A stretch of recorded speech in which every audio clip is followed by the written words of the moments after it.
Ben, selon un nouveau rapport, le Canada se réchauffe 3 fois plus vite que le reste du monde.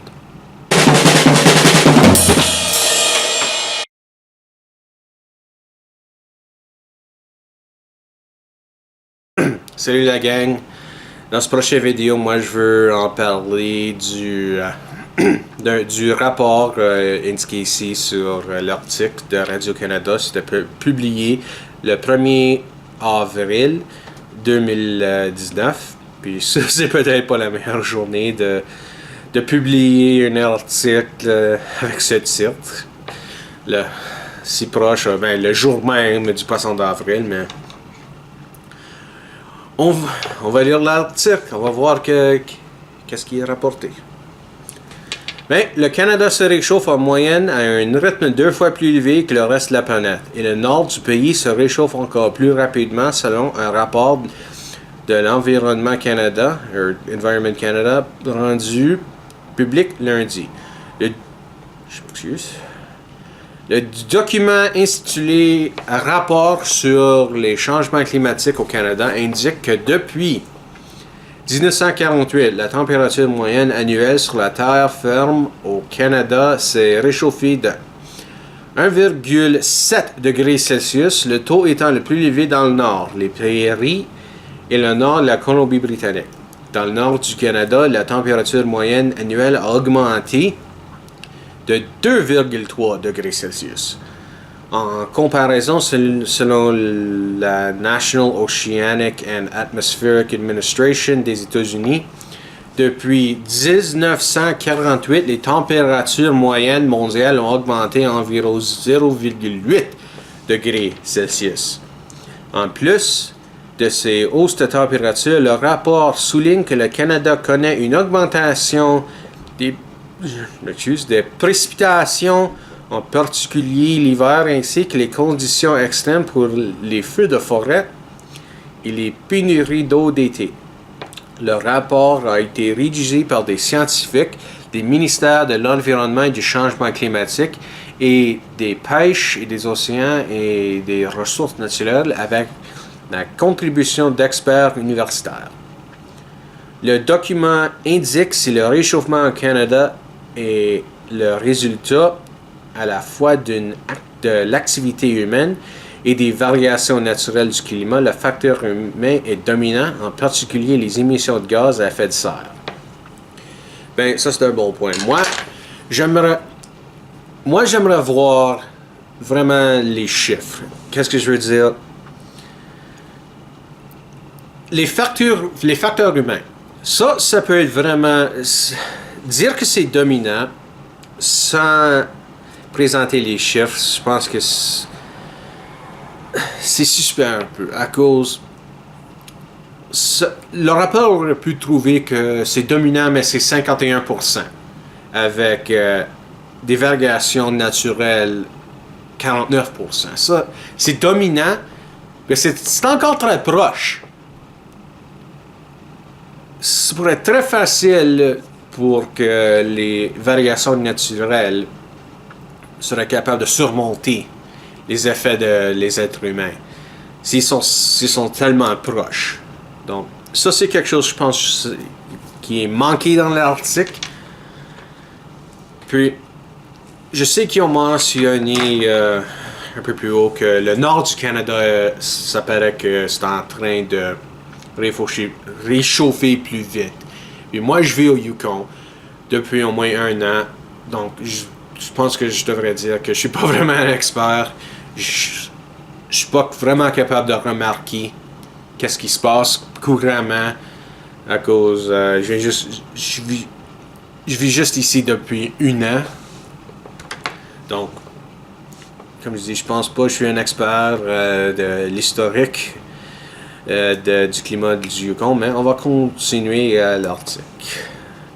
Le réchauffement climatique a déjà eu des conséquences importantes au Canada, selon le rapport.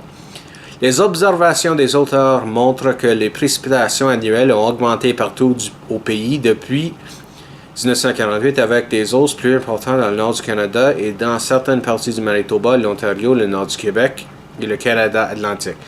Les réchauffements ont également entraîné une réduction de la quantité de neige qui représente des précipitations totales dans le sud du Canada. Bien que les inondations soient souvent le résultat d'une multitude de facteurs, les précipitations plus intenses feront augmenter des risques d'inondation en milieu urbain. Le réchauffement intensifiera la gravité des vagues de chaleur et contribuera à l'accroître des risques de sécheresse et d'incendies de forêt. Le rapport prévoit également une augmentation alarmante du niveau local de la mer presque partout dans les côtes de l'Atlantique, du Pacifique et la côte de Beaufort dans l'Arctique. D'ici à la fin du siècle, le niveau de l'eau pourrait avoir augmenté 75 cm à 100 cm dans les provinces atlantiques. Là, l'Arctique adresse la tarification du carbone. Donc, je pensais que c'était juste une question de temps avant la tarification du carbone se présentait dans l'Arctique. Puis, je pensais que c'était beaucoup plus tôt dans l'Arctique, mais voilà, c'est là. Puis ça, c'est quelque chose qu'on va s'adresser un peu plus tard. Le rapport du gouvernement a été publié mardi à 13h de l'Est, soit le lendemain de l'entrée en vigueur du plan de tarification du carbone. Okay, ça peut-être explique un peu pourquoi l'Arctique et le 1er avril, à cause c'était là où la tarification de carbone du gouvernement libéral fédéral de Justin Trudeau a entré en vigueur. Donc, encore une autre fois, le 1er avril, c'est peut-être pas la meilleure journée de passer, de sortir un rapport avec cette information aussi que lancer une tarification de carbone. Le poisson d'avril n'est peut-être pas la meilleure journée. À cause... ça peut peut-être causer un peu de confusion du monde qui peut-être va pas croire que c'est vraiment quelque chose de légitime. Mais on continue avec l'article. L'embargo à film a été levé plus tôt, presque 7 ans. L'information avait déjà filtré dans les médias. Les hauts fonctionnaires ont participé à la séance de brefage technique offerte aux journalistes en matinée. Ont insisté sur le fait que le rapport n'est pas une initiative politique et qui planche sur le document depuis 4 ans. Il s'agit d'un premier rapport d'une série destinée à renforcer les connaissances sur les conséquences des changements climatiques au pays. J'espère que les politiciens conservateurs prennent le temps de lire le rapport parce que ça démontre combien on doit travailler sur les changements climatiques, que ce ne devrait pas être un enjeu politique et qu'on doit prendre des mesures qui fonctionnent comme une prise sur la pollution. Soutenu la ministre de l'Environnement, Catherine McKenna. Juste une couple de choses. Oui, c'est un problème.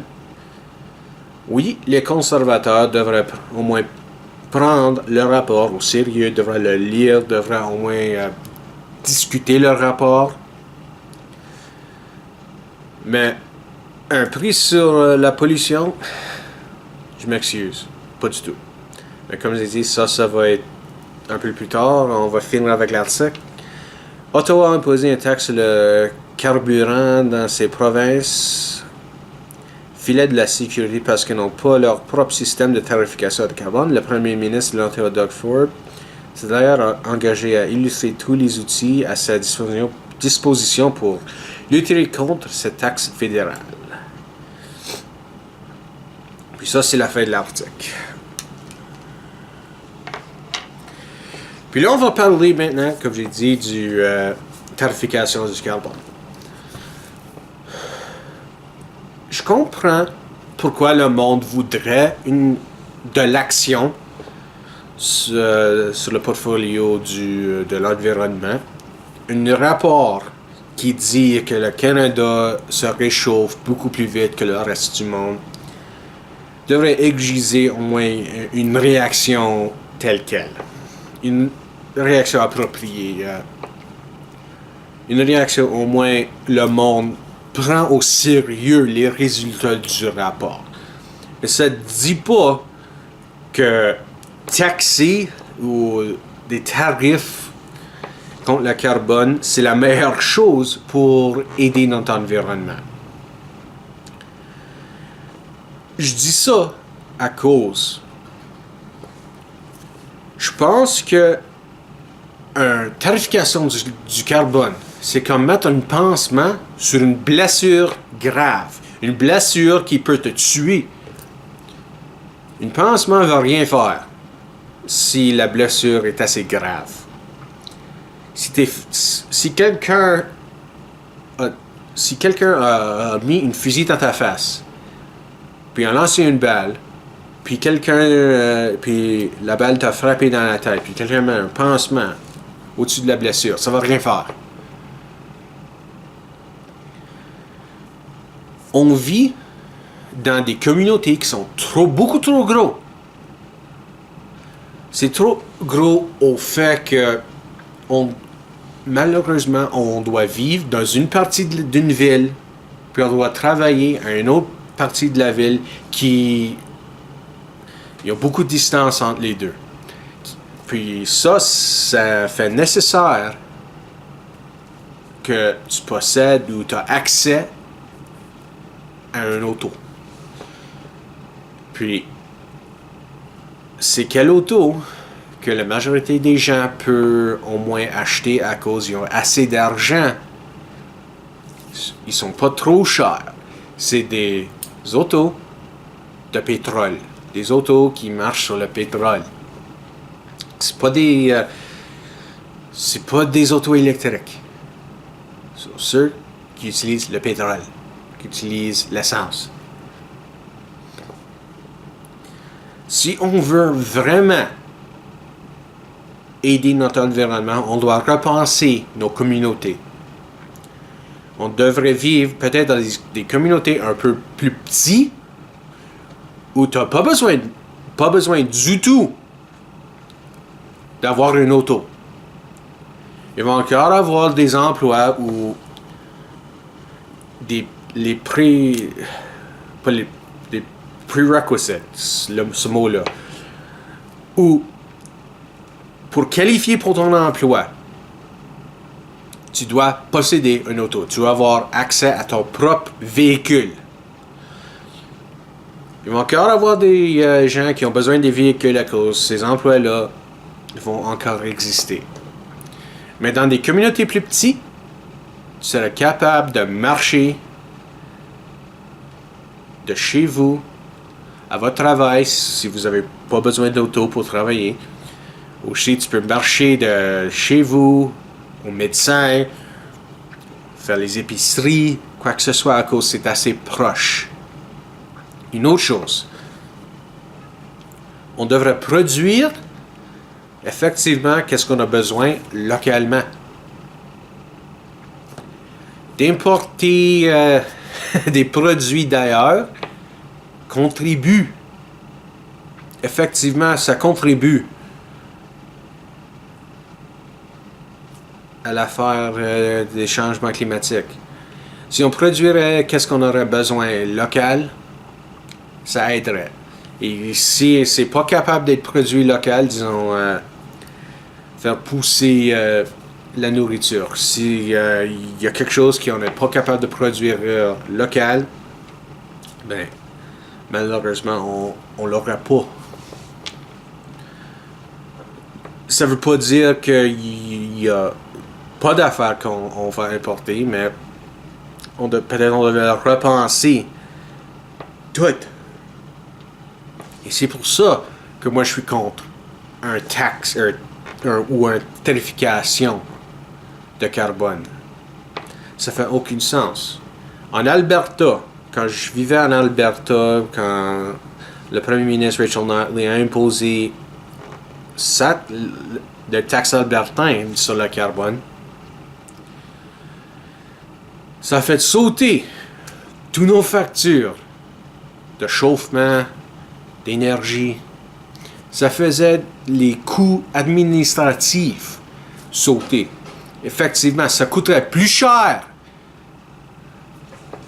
sur les, comme j'ai dit, les coûts administratifs ou administratifs.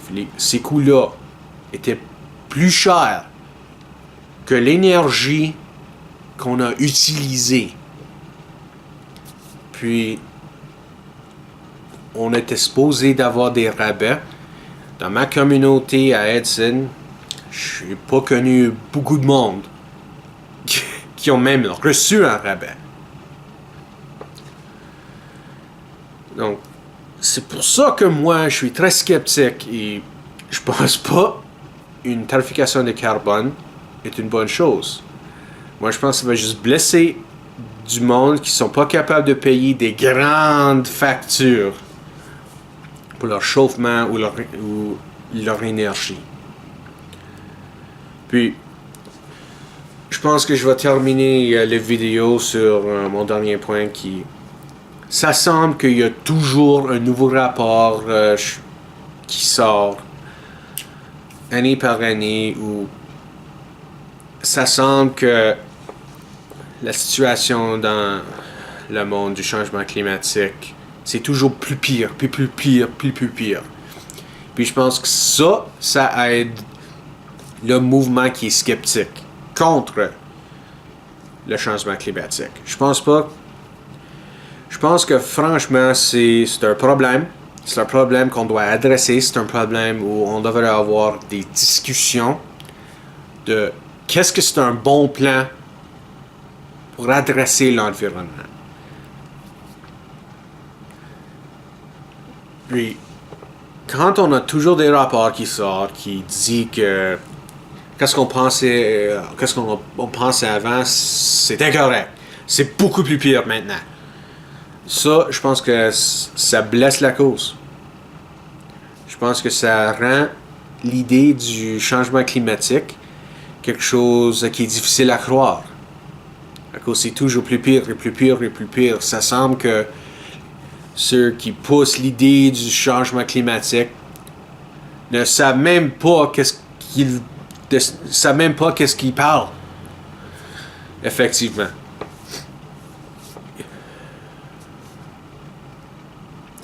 Mais, comme j'ai dit, on a besoin d'avoir des discussions. Moi, je trouve la gauche, à l'instant, ils veulent pas avoir une discussion. Ils ont présenté leur idée d'avoir une tarification sur la carbone, puis ils disent, ça c'est notre plan. Vous autres, vous avez pas de plan, donc ça c'est notre plan. Puis ça, c'est qu'est-ce qu'on va faire. La droite, ça paraît qu'ils vont pas avoir de plan du tout. Puis je pense que ça, c'est pas une bonne chose, mais le plan qui est présenté par la gauche, c'est pas une bonne chose du tout. Donc, je pense qu'on devrait au moins repenser puis avoir des discussions, puis des discussions réelles de cet enjeu. Merci d'avoir regardé ma vidéo. Si vous avez aimé ce que vous avez entendu, s'il vous plaît, laissez un commentaire. Si vous n'avez pas aimé ce que vous avez vu, aime pas la vidéo. Mais si vous êtes en accord, désaccord, ou vous voulez juste continuer la conversation, s'il vous plaît, laissez un commentaire. Aussi, abonnez-vous à ma chaîne YouTube et vous pouvez me suivre sur Facebook, Twitter, puis Minds. Il va y avoir des liens en bas dans la description. Puis, merci une autre fois. Bonne journée, à la prochaine.